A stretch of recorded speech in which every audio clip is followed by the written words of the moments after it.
On December 4th, something truly unusual happened in the silver market, and it barely registered in mainstream financial coverage. Based on recent trading data, roughly 47.6 million ounces of silver appeared to vanish from COMEX vaults over just 4 trading days. That's nearly 60% of the registered inventory disappearing in less than a week. Over the past 72 hours, I've been closely reviewing Bank of America's commodity research, cross-checking COMEX delivery figures, and analyzing patterns in London silver lease rates. Taken together, what emerges is a picture that suggests we may be watching the paper silver market begin to fracture in real time. I'm not a financial advisor, this isn't financial advice, and I have no affiliation with any institution mentioned here. This is strictly an educational analysis built from publicly available data. To understand why this matters, it helps to start with what Bank of America is actually projecting, especially given how much misinformation is circulating. In their December 2025 report, their official 12-month target for silver is around $65 an ounce for 2026, not the much higher numbers that have been spreading through alternative media. But the headline price target isn't what stood out to me. What really matters is buried in the assumptions behind their model. From what I can tell, their framework relies on average COMEX inventory levels spanning 2020 through 2024, an approach that effectively smooths over the stress building in the market right now. According to the report, their outlook rests on 3 main pillars: falling real yields as the Federal Reserve continues to cut rates, renewed ETF inflows that could reach as much as 100 million ounces in 2025, and ongoing supply deficits extending into 2026. The problem is that these assumptions don't appear to fully account for what's happening on the ground today. Vault tracking data released around December 9th shows COMEX registered silver inventories falling from roughly 129 million ounces in early December to about 138 million ounces by December 13th. If those figures hold, that represents an extraordinary drop of nearly 40% in less than 2 weeks, a move that's difficult to reconcile with models built on historical averages rather than current market stress. I've studied commodity markets for many years, and in my experience, the speed of this inventory drawdown is something we've simply never seen before. This isn't a slow, orderly depletion unfolding over months. The pace alone suggests urgency, as if participants suddenly needed metal now, not later. When I cross-referenced these movements with data coming out of London, what I found points to a much deeper issue. Reports from late October show silver lease rates in London spiking to roughly 34.9% on October 9th, before easing back into a range of about 5 to 8% by December. To understand why that matters, it helps to know what normal looks like. Under typical conditions, silver lease rates sit comfortably below 1%. When borrowing costs jump from 1% to something approaching 35%, that's not routine volatility. In my view, that's a sign of a liquidity freeze. It suggests banks, traders, and refiners were suddenly struggling to source physical silver at almost any price. The structure of the futures market reinforces this interpretation. In mid-October, reports indicated that silver backwardation widened to around $2.88, a level some analysts described as the most extreme since the Hunt brothers squeeze in the 1980s. At one point, spot silver in London was reportedly trading about $1.40 above front-month COMEX futures. When physical metal commands a meaningful premium over paper contracts, the market may be sending a very specific signal. In my experience, it often means confidence in paper delivery is starting to erode. I've seen similar patterns emerge in other commodity squeezes, and they tend to surface only when physical availability becomes the dominant concern. That's why this deserves close attention. And this is where the story becomes even more intriguing, with an important caveat that some of what follows is based on market reports and speculation that haven't been formally confirmed. According to data circulating in December from commodity tracking services, JP Morgan is alleged to have shifted from an estimated 100 million ounce short position to a reported net long position of roughly 750 million ounces of physical silver between June and October of 2025. If those figures are accurate, and that is a significant assumption, it would rank among the most dramatic repositioning moves ever seen in a major commodity market. What I find most compelling from a strategic standpoint is how different this positioning really is. When a large institution carries massive paper short exposure, it can theoretically benefit from price suppression and controlled volatility. But holding what some sources suggest could be as much as 750 million ounces of physical silver represents an entirely different kind of trade.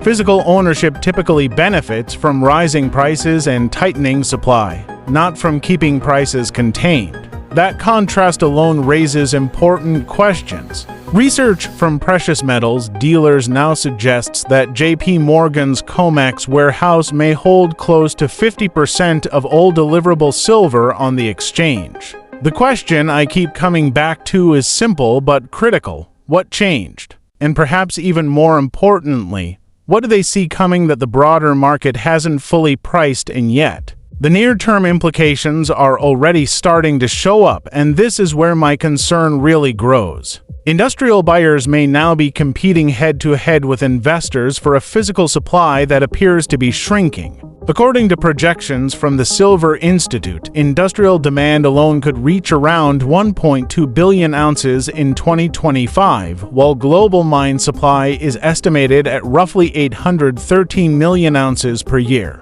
If those numbers are even close to accurate, the market is facing a structural shortfall of nearly 400 million ounces before a single ounce of investment demand is added to the equation. Silver's role in solar manufacturing is a major driver here, with solar panel usage reportedly consuming about 195.7 million ounces in the third quarter of 2025 alone, roughly 19% of total global demand. Data from the Shanghai Futures Exchange offers what I see as an early warning signal. Reports dated December 10th indicate that silver inventories in Shanghai fell to approximately 446 metric tons in October, allegedly the lowest level since 2016, with more than 300 tons leaving inventories in that single month. When the world's largest manufacturing economy is drawing down silver at that rate, I don't see demand fading. Based on industrial trends, it appears to be accelerating. And with that context in mind, it's worth recapping what we've established so far. Roughly 60% of COMEX registered silver reportedly disappeared in just 4 trading days. Lease rates in London reportedly surged as high as 35%, and at the same time, JP Morgan is alleged to have shifted into what could be the largest physical long position ever recorded. That brings us to the most important is a structural shift, and one I rarely hear asked in mainstream financial coverage. Driver, what happens when industrial buyers, who can't afford to miss deliveries, begin competing directly with one another for a limited pool of physical silver, each willing to pay more just to secure supply? There are a few specific market signals that would confirm this process is already underway, and based on the data, at least 2 of them may have already been triggered. To put this into perspective, it helps to look at a historical parallel that feels especially relevant. In January of 1980, the Hunt brothers accumulated what was estimated at around 100 million ounces of silver through heavily leveraged futures contracts in an attempt to corner the market. Over roughly 14 months, silver prices surged from about $6 to nearly $49.50 an ounce. Eventually, COMEX raised margin requirements in the middle of the squeeze, forcing liquidations that sent prices crashing within weeks. The squeeze itself was very real, but even to billionaire brothers couldn't maintain that level of leverage in the face of regulatory pressure, and they ultimately filed for bankruptcy. What makes today's situation fundamentally different is the structure of demand. Physical delivery requirements can overwhelm paper markets regardless of how futures positions are arranged, and that dynamic is far more powerful now than it was in 1980. Back then, silver's primary uses were photography and silverware. Today, silver is embedded in the backbone of modern technology. Electric vehicles use roughly 25 to 50 grams of silver per vehicle. Solar panels are estimated to consume 15 to 20% of annual global supply. High-performance computing and AI-driven data centers rely on silver for critical components. In a scenario like this, prices don't spike overnight and collapse. Instead, silver grinds higher as COMEX registered inventories potentially fall below 100 million ounces by early 2026, forcing systematic short covering by remaining institutional shorts. Under those conditions, Bank of America's $65 target could prove conservative, especially if physical premiums continue expanding beyond London and spread across every major global trading hub. The key catalyst I'm watching is COMEX registered silver inventories falling below 100 million ounces, while lease rates remain elevated above 10% for more than 30 consecutive days. Confirmation would come through expanding backwardation beyond the typical 90-day contracts, a pattern that appeared briefly in October but hasn't yet sustained. From a technical perspective, I've identified a few critical resistance levels. Initial resistance sits around $65, where Bank of America's target may create psychological selling pressure. The next major barrier is between $70 and $72, roughly the inflation-adjusted 2011 peak. A sustained breakout above $75 could open a path toward $85. In a more extreme, parabolic scenario, silver could reach between $110 and $140 by the end of 2026, which I estimate at roughly a 30% probability. That kind of move would require COMEX registered inventories to drop below 50 million ounces, combined with multiple sovereign mints pausing retail coin production at the same time. While we aren't there yet, the Royal Canadian Mint's reported October pause shows that it's not impossible. The specific trigger I'm monitoring would be a cascade of delivery defaults or force majeure declarations from major refineries unable to meet contractual obligations for physical metal. We've seen something similar before, the nickel short squeeze on the London Metal Exchange in March 2020 to forced trading halts and extreme volatility. Silver could experience comparable circuit breaker level disruptions if physical supply fails to keep pace. Additional confirming indicators I'm tracking include a decline in COMEX open interest of 20% or more within 2 weeks, the gold-silver ratio collapsing below 60-1 from its current 67-1 level, Shanghai premiums over London exceeding $5 per ounce for at least 2 weeks, and ETF inflows surging above 30 million ounces in a single month. Historical precedent also offers insight. From January to April 2011, silver climbed roughly 165%, moving from $18.50 to $49.80 in just 4 months. Applying a similar percentage move from current levels near $62 would reach around $164. Though my conservative modeling estimates a range between $110 and $140, accounting for today's larger global supply and more mature markets. The primary risk to this scenario remains regulatory intervention. COMEX could dramatically raise margin requirements, impose position limits, or, in extreme circumstances, shift to cash settlement, all of which could interrupt or suppress any rapid physical-driven price moves. The Commodity Futures Trading Commission does have broad authority to intervene under emergency conditions. That said, in my assessment, JP Morgan's reported positioning actually makes aggressive intervention less likely. When a systemically important bank is allegedly holding a massive long position rather than a short, regulators may have less incentive to push prices down forcefully. In my analysis, the bearish case envisions a correction to roughly $48 to $55 before the market resumes its uptrend, which I estimate at about a 25% probability.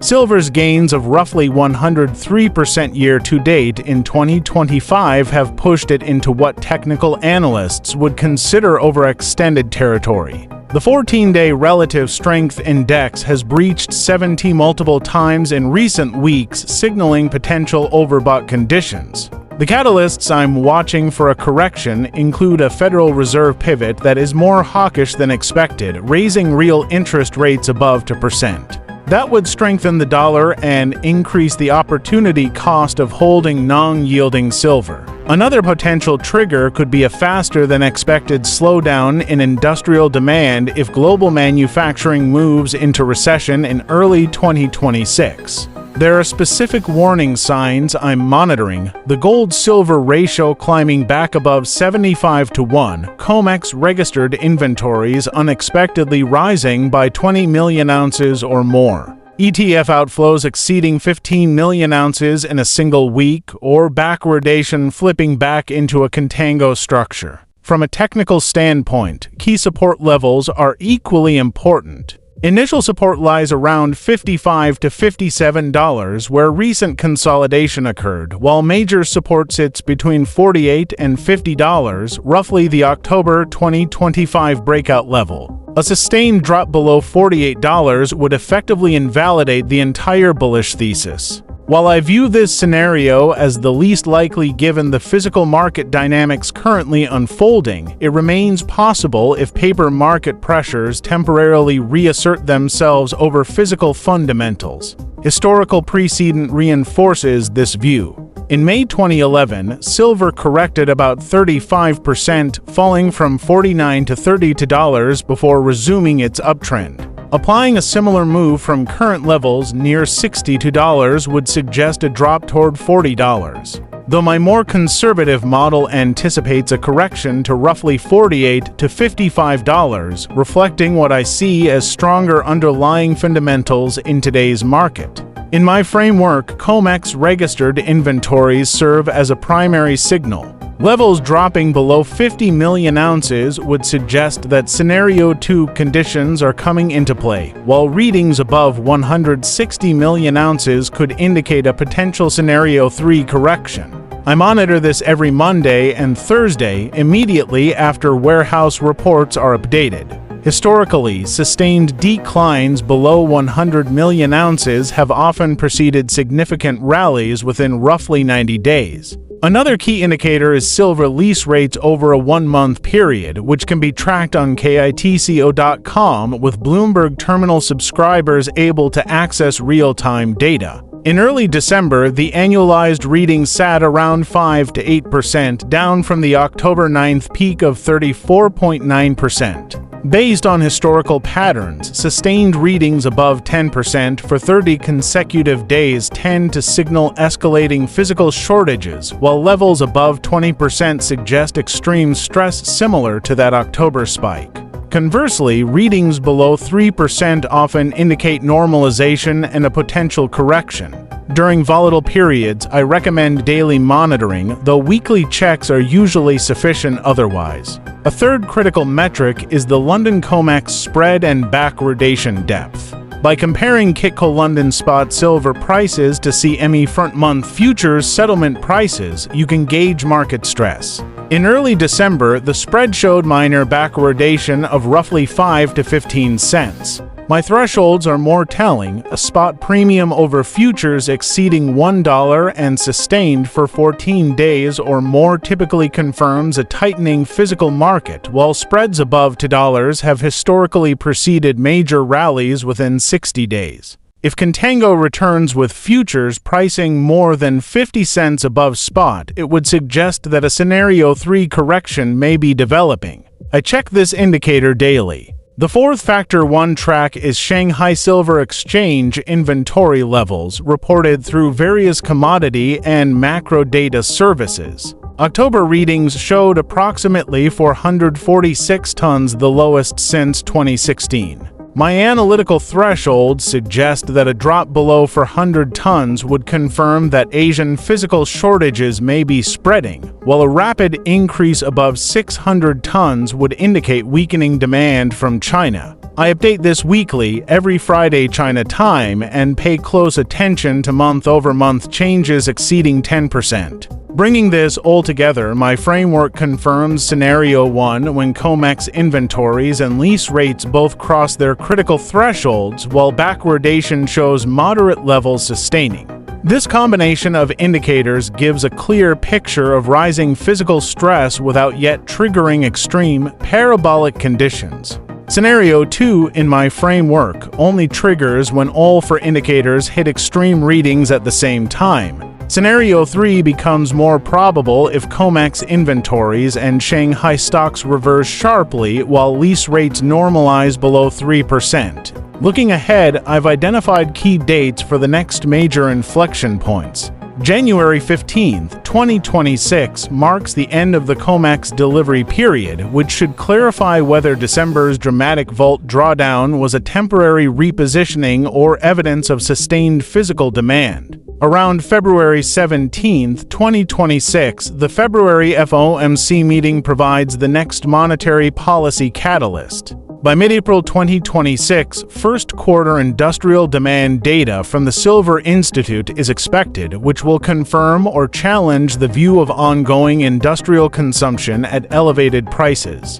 Bottom line, based on my analysis, silver trading around $62 with COMEX registered inventories near 138 million ounces, combined with London lease rates spiking to roughly 35% in October, represents what I believe is the most compelling physical shortage setup since 1980. The key difference today is structural industrial demand that can't easily be substituted, paired with potential support from what are reportedly the largest institutional physical holders in history. If you want timely updates, subscribe now when any of these four indicators hit critical thresholds. I'll post community updates within 24 hours of major inventory shifts or lease rate spikes. Drop a comment sharing which scenario you think is most likely and why. I respond to every thoughtful comment with additional analysis. The next video will release when we reach the next major market inflection point. Remember, this is educational content built on publicly available data. Always conduct your own research and consult qualified financial professionals before making any investment decisions.